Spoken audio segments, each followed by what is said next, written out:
ये बॉलीवुड की भाई साहब the bats of Bollywood. Bollywood बदमाश बॉलीवुड कहा जाए या गंदी बॉलीवुड कहा जाए, कुछ ऐसी ही भाई साहब, इसको क्या कहूँ, आप तो कुछ बताओ क्या कहना है। चलिए बात करते हैं इस सीरीज का नाम है द बैट्स ऑफ बॉलीवुड, जिसमें भाई साहब कई बड़े एक्टर्स को दिखाया गया है, कई बड़े कैरेक्टर दिखाया गया है। इसमें मेन जो मकसद दिखाने का है भाई साहब, बॉलीवुड कितना गंदा है, किस तरह से लोग स्ट्रगल करते हैं, यही सब चीज़ें इस सीरीज में दिखाई गई है। तो चलिए बात करते हैं। इस सीरीज में आपको टोटल 7 एपिसोड देखने को मिलेगी, जिसकी ड्यूरेशन आपको 50 मिनट के आसपास हर एपिसोड देखने को मिलेगी। आपको नेटफ्लिक्स पर हिंदी डब में नेक्स्ट लेवल की देखने को मिल जाएगी। और इसमें भाई साहब action, crime, drama, thriller, comedy वाली चीजें रिप्रेजेंट की गई है। तो चलिए बात करते हैं सीरीज की स्टोरी की। सीरीज की स्टोरी की बात करूं तो सीरीज की स्टोरी में आपको एक लड़के को दिखाया जाता है भाई साहब, जिसका नाम आसमान होता है, जो बॉलीवुड में पहचान बनाने के लिए आया होता है। जहां पर भाई साहब आगे देखते हैं कि उसकी एक मूवी होती है जो हिट हो जाती है।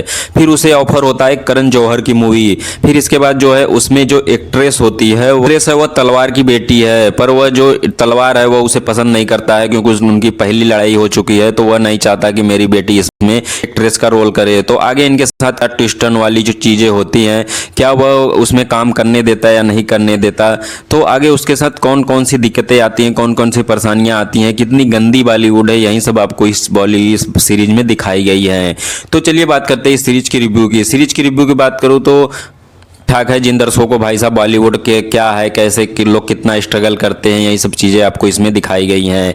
आखिर कितना गंदा बॉलीवुड है, किस तरह से राजनीति होती है, क्या होता है, यही सब चीज़ें आपको इसमें रिप्रेजेंट की गई है। अपनी बोलो तो ठीक ठाक है। जिन दर्शकों को एक्शन, क्राइम, थ्रिलर, कॉमेडी वाली चीज़ें देखना पसंद है वो जाकर देख सकते हैं, जिनमें बड़े बड़े एक्टरों को भी दिखाया गया है। बाकी रेटिंग की बात करूँ तो 10 आउट ऑफ 7 दूंगा। तो ऐसी और इंटरेस्टिंग मूवी सीरीज के लिए चैनल को लाइक एंड सब्सक्राइब कर लो। Thank you. इसमें